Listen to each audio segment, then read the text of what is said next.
Ilang mga foto ang ibinahagi ng Nice Print na kung saan ay makikita nga ang highlights ng naging kasal ni Crystal Fulgar sa kanyang Korean fiancé na si Suyuk.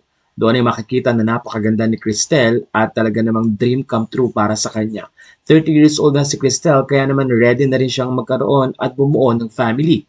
Kaya naman sa kanyang Instagram, ilang mga photos din ang ibinahagi ni Cristel na kung saan ay nag-honeymoon sila ng kanyang asawa sa Venice, Italy.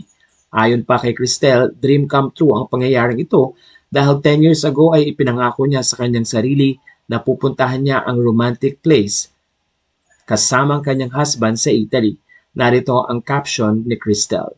10 years ago, I promised myself I'd only return to this romantic place with my future husband and now I'm back, Venetia, Italy. Maraming mga netizen at kaibigan ni Cristel ang natuwa dahil sa pangarap na ito na natupad para sa kanya. Matatandang kamakailan ay nagkaroon ng interview si Cristel with Tony Gonzaga at doon nga ay inamin niya na talagang ipinagpray niya ang magkaroon ng maayos na asawa at marami din silang pinagdaanan. Natuwa rin si Cristel dahil sumunod sa kanyang faith ang kanyang asawa ngayon na si Suyok at nagbubuo na nga sila ng isang pamilya.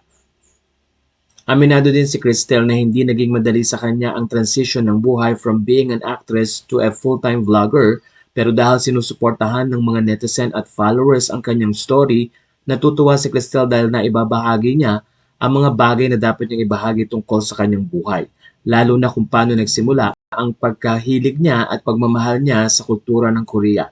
Doon ay kinuwento ni Cristel na natuto siyang mag-Korean sa kanyang sariling pag-aaral hanggang sa magtungo siya sa Korea para doon ituloy ang kanyang education lalo na sa Korean language. At sa hindi inaasahang pagkakataon, doon din nakilala ni Cristel ang kanyang asawa na si Ha Soo-yook. Kaya naman ngayon, natutuwa ang mga fans dahil makakapagsimula na ng pamilya si Cristel.